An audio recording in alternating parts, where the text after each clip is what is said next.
Bab 3203. Bisakah pedang dikesampingkan? Tidak pernah mendengar. Mileye merasa sedih di dalam hatinya. Lydia bersama ayah dan kakak besar benar-benar berada dalam situasi yang sulit. Sepertinya reputasi mereka belum sehebat dirinya sendiri. Pada saat ini, pria bertopeng itu berkata lagi, "Apakah kamu tahu tentara bayaran guru kerajaan dewa? Mereka adalah di ujung angkasa." Pada saat itu, tiba-tiba ia mengangkat tangan dan menusukkan pedang. Krik! Kepala pria bertopeng itu terlempar ke udara. Darah semprotan beberapa alur jauh. Mileye berbicara dengan damai, "Aku tidak berniat untuk tahu." Setelah berkata demikian, ia berbalik dan melihat ke arah orang tua itu. Orang tua itu segera berkata, "Aku bisa membawa pesanmu kembali kepada tentara bayaran guru kerajaan dewa." Mileye berbicara dengan damai, "Itu bisa.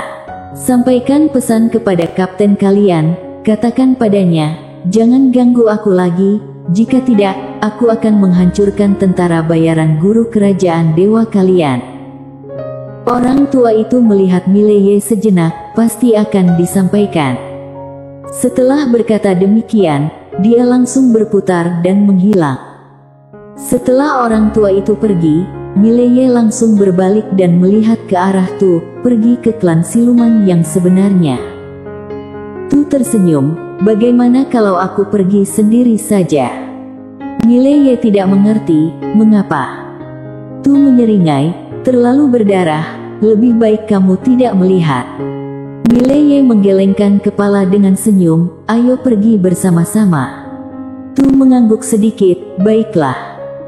Berbicara begitu, saudara dan saudari langsung berubah menjadi dua sinar pedang dan menghilang di ujung langit. Tak berapa lama kemudian, Mileye dan Tu tiba di klan siluman sejati. Tentang urusan membayar untuk membunuh mereka oleh klan siluman sejati, tentu saja tidak akan dibiarkan begitu saja. Mileye bukanlah orang suci, jika kamu ingin mempermainkanku, maka aku tidak akan berbicara tentang keadilan. Keadilan adalah untuk manusia. Kecepatan kedua saudara itu sangat cepat, tidak butuh waktu lama untuk sampai ke klan siluman sejati. Setelah tiba, ratusan hembusan napas kuat langsung mengunci mereka. Pada saat ini, kepala klan siluman sejati tiba-tiba muncul di depan Mileye dan Lydia. Kepala klan siluman sejati menatap Mileye, tampaknya, tentara bayaran guru kerajaan dewa gagal. Mileye mengangguk, memang gagal. Kepala klan siluman sejati menatap tajam ke arah Mileye, "Jadi, bagaimana kamu berencana untuk menyelesaikannya?" Mileye memalingkan kepala untuk melihat Tu. "Lydia, gunakan kebebasanmu dengan baik." Tu mengangguk sedikit, kemudian tiba-tiba meluncur ke depan. Pemimpin klan siluman sejati belum bisa merespons sebelum tangannya langsung menggenggam lehernya. Melihat ini, para master klan siluman sejati di tengah pertempuran segera berlari menuju Tu. Namun, pemimpin klan siluman sejati hanya bisa melihat dengan tidak percaya pada Tu di depannya. Dia hendak berbicara, tetapi tiba-tiba Tu menekan lehernya dengan keras. Drem. Ruang waktu bergetar, dan pemimpin klan siluman sejati langsung dihantam menjadi semburan darah. Para master klan siluman sejati di sekitar segera membeku di tempat. Selesai begitu saja. Ketua klan benar-benar selesai begitu saja. Pada saat ini, Tu berbalik melihat sekelompok master klan siluman sejati dan selanjutnya, dia langsung meluncur keluar. Melihat ini, para master klan siluman sejati pucat seketika. Sementara itu, Mileye berbalik dan pergi ke arah lain. Tidak lama kemudian, Tu melangkah keluar dengan perlahan. Mileye melihat ke arah Tu dan Tu tersenyum, masalah sudah selesai. Setelah berkata demikian, dia membuka telapak tangannya, dan sebuah cincin penyimpanan melayang ke depan Mileye. Semua harta milik klan siluman sejati ada di dalamnya. Mileye melihat sebentar, dan ternyata ada lebih dari 3 miliar kristal. Di samping itu, masih ada banyak harta lainnya. Mileye mengangguk sedikit dan menyimpan cincin penyimpanan tersebut. Tu berkata lagi, mau pergi menemui kapten tentara bayaran guru kerajaan dewa. Mileye mengangguk, baiklah. Tu tersenyum tipis, lalu membawa Mileye menghilang dari tempat itu. Di tengah bintang, Tu membawa Mileye melintasi ruang waktu dengan pedangnya. Kali ini, dia tidak membawa menara kecil karena menara kecil berada di tangan Laura. Dia tahu bahwa, ketika dia kembali, gadis itu mungkin telah mencapai tingkat kekuatan yang baru. Sejujurnya, dia masih agak khawatir. Gadis itu benar-benar terlalu nakal. Ke depan, jika dia tidak berada di akademi, gadis ini mungkin benar-benar tidak terkendali. Siapa yang bisa menyeimbangkan kekuatannya? Sulit membayangkan, ketika tidak ada yang bisa mengendalikannya, bagaimana dia akan berubah. Tidak lama kemudian, Mileye dan Tu tiba di antara ruang angkasa yang gelap. Mileye melihat ke kejauhan, di ujung pandangnya, dia melihat sebuah istana besar yang mencapai puluhan ribu kaki. Begitu megahnya istana itu. Tu melihat istana itu sejenak, tersenyum tipis, dan tidak berkata apa-apa. Mileye tiba-tiba berkata, Lydia, selama beberapa tahun ini, kamu pasti telah melihat banyak peradaban yang sangat menarik, bukan? Tu mengangguk sedikit, memang tidak sedikit. Mileye tersenyum, nanti aku juga akan mencari-cari. Dunia ini begitu luas, tidak menjelajahinya akan menjadi kerugian besar. Tu berkata, tentu bisa. Kemudian dia berbalik melihat Mileye dan berkata, apakah kamu ingin sesuatu yang sederhana, atau sesuatu yang kompleks? Mileye sedikit terkejut, lalu berkata, apa maksudnya? Tu tersenyum, sesuatu yang sederhana berarti pergi langsung ke tentara bayaran guru kerajaan dewa. Sesuatu yang kompleks berarti kita bisa menunggu sebentar untuk melihat. Mileye tertawa, tentu saja yang sederhana. Sederhana. Tu mengangguk sedikit, jadi yang sederhana. Setelah berkata demikian, dia berputar, menendang kaki kanannya. Gurak. Ketika kakinya menyentuh tanah, ruang waktu terpecah berlapis-lapis di sekitarnya. Pada saat yang bersamaan, Tu melambaikan lengan bajunya dan sebuah pedang menusuk ke langit. Boom! Sebuah momentum pedang yang sangat menakutkan langsung meliputi ratusan ribu mil ruang waktu. Pada saat itu, semua master terkejut. Tu melihat dingin ke kejauhan. Kali ini, kami hanya mencari tentara bayaran guru kerajaan dewa, tidak ada hubungannya dengan yang lain. Orang tentara bayaran guru kerajaan dewa, kamu bisa keluar dan menerima kematian. Tentara bayaran guru kerajaan dewa. Di belakang layar, banyak master terkejut. Apakah ini datang mencari tentara bayaran guru kerajaan dewa?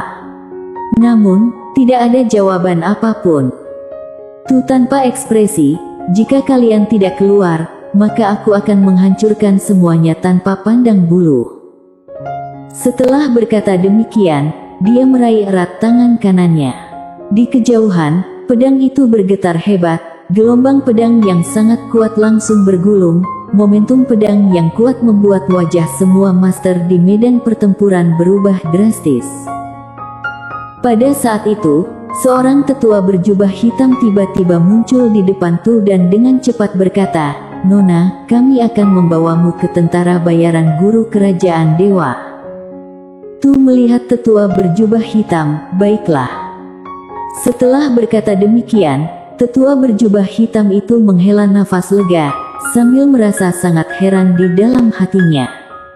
Dari mana orang yang kuat ini berasal? Tanpa berpikir panjang, di bawah bimbingan tetua berjubah hitam itu, Mileye dan Tu tiba di depan sebuah menara tinggi. Tetua berjubah hitam berkata, inilah markas tentara bayaran guru kerajaan dewa. Tu mengangkat tangannya dan mengayunkan pedang. Boom! Menara tinggi itu runtuh dan ratusan aura kuat melarikan diri ke segala arah. Melihat adegan ini, tetua berjubah hitam buru-buru berkata, "Silakan bicaralah di sini." Setelah berkata demikian, dia berbalik dan menghilang di tempat. Pada saat ini, seorang tetua tiba-tiba muncul di depan Tu. Tetua itu melihat dan bertanya, "Tidak tahu siapa gadis ini?" Tu tanpa ekspresi, "Baru-baru ini, orang-orangmu menerima imbalan dari klan siluman sejati untuk membunuh saudara laki-lakiku. Klan siluman sejati sudah kuhancurkan. Sekarang, giliran kalian." Tetua itu berkata dengan serius, "Nona, jangan lakukan hal-hal yang terlalu ekstrim, kita." Tu tiba-tiba berlari ke depan, dan segera mengayunkan pedangnya. Gurak! Dengan satu ayunan pedang, tetua itu langsung hancur menjadi tumpukan daging. Pada saat berikutnya, Tu berbalik dan mengayunkan pedangnya. Dengan satu ayunan pedang, ratusan kepala manusia terlempar ke udara bersamaan, suatu pemandangan yang sangat megah. Semua terbunuh secara instan, tanpa kata-kata. Itu dia, begitu langsung. Di balik layar, banyak master melihat adegan ini, wajah mereka sangat tidak senang. Ini terlalu mengerikan. Di kejauhan, di puncak istana, seorang wanita berpakaian putih melihat ke Tu, diam tanpa kata. Di samping wanita berpakaian putih itu, seorang tetua berdiri dan dengan sedikit membungkuk, pemimpin istana. Wanita berpakaian putih tanpa ekspresi, kapan munculnya master kuat seperti ini di tepi alam semesta? Orang tua menggeleng, "Tidak tahu. Orang-orang kita tidak dapat menemukan informasi apapun tentang orang ini. Tetapi pemuda di sekitarnya, dia adalah orang yang dipilih oleh pemimpin sekte Taoisme. Pemilik pena kebenaran agung." Wanita berpakaian putih mengernyitkan kening, "Dia yang memilihnya." Orang tua mengangguk, "Ya." Wanita berpakaian putih terdiam. Ada hubungan antara Istana Dao dan Sekte Taoisme, tetapi Istana Dao bukan milik Sekte Taoisme. Wanita berpakaian putih berkata, "Apakah wanita itu tidak ada?" Orang tua menggeleng, "Tidak ada." Wanita berpakaian putih mencemooh, "Dia benar-benar cepat melarikan diri, pergilah beritahu gadis itu." Orang tua mengangguk, berbalik pergi, dan muncul kembali di depan Tu. Tu meliriknya, dan wajah tua itu segera berubah. Ia segera berkata, "Gadis, kapten pasukan bayaran guru kerajaan dewa ini tidak berada di dalam menara tinggi." "Kapten?" Tu mengernyitkan kening, "Di mana orang ini?" Orang tua berkata dengan suara serius, "Tidak tahu." Tu menatap orang tua itu, tidak bicara. Orang tua tersenyum pahit, "Benar-benar tidak tahu." Tu mengangguk sedikit, "Aku percaya padamu, jadi apakah kamu tahu cara menemukannya?" Orang tua ragu sejenak, lalu berkata, "Sekarang mungkin sulit menemukannya. Dia pasti tahu bahwa gadis ini terlalu kuat, jadi dia bersembunyi." "Bersembunyi?" Tu mengernyitkan kening.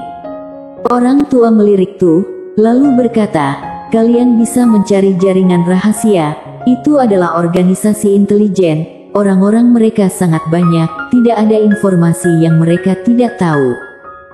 Tu berkata, "Bagaimana cara menuju ke sana?" Orang tua buru-buru berkata, "Aku akan membawamu." Tu mengangguk sedikit, "Terima kasih atas kerja kerasmu." Orang tua buru-buru tersenyum, tidak berani. Setelah berkata demikian, dia berbalik dan pergi. Tu melihat Mileye, "Ayo pergi." Mileye mengangguk.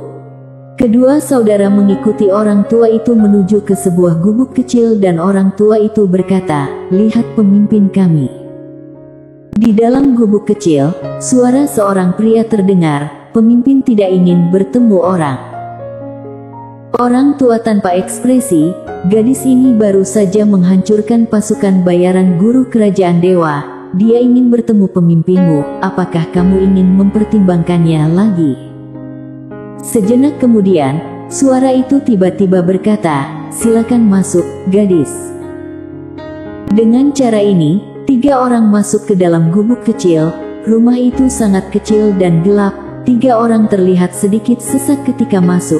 Lydia mendengus, dia mengangkat tangan dan menusuk keluar. Boom!